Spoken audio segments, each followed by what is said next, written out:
are the most important chambers of the chest tube.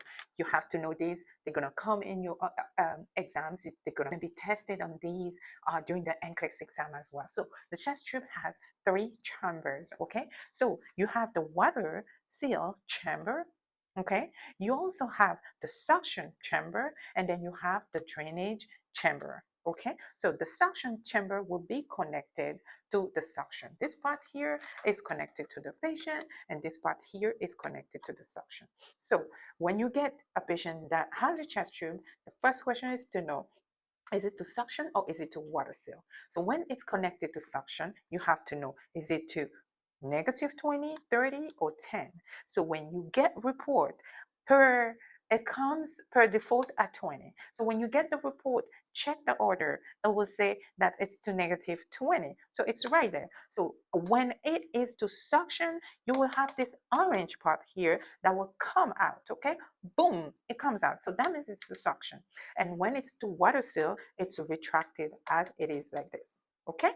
Second thing you need to, this is the water seal chamber. You can see the water here. We have our water at this level. So this part here is when the patient will be breathing. When they breathe in and out, this will go up and down. So the best thing for it to be is to be tiddling.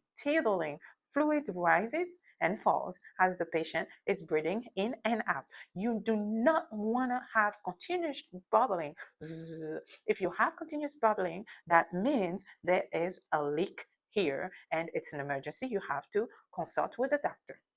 Okay, and this is the collection chamber. So once you have a patient on chest tube, every time at the end of your shift or mid shift, you want to mark, right? Because they want to know, is this chest tube working? Are we draining what we're supposed to be draining? So it goes by here. Let's say you get your patient at 1200, it will be marked here. Before you leave your shift, if your patient at 1500 ml, meaning your patient had an output of 300 ml during your shift, make sure you communicate that and you document, okay? So this is what it looks like. You always want to put the chest tube below the chest, right? Never above, because the water is going to go back, the fluid is going to go back, and it usually is like this. You hang it by the bed just like so, okay? Make sure you remember that. And this part here is connected to the patient, and this is a clamp. You never want to clamp it. You clamp, the only time you get to clamp it is when you have an order. So be careful to not just get up and clamp.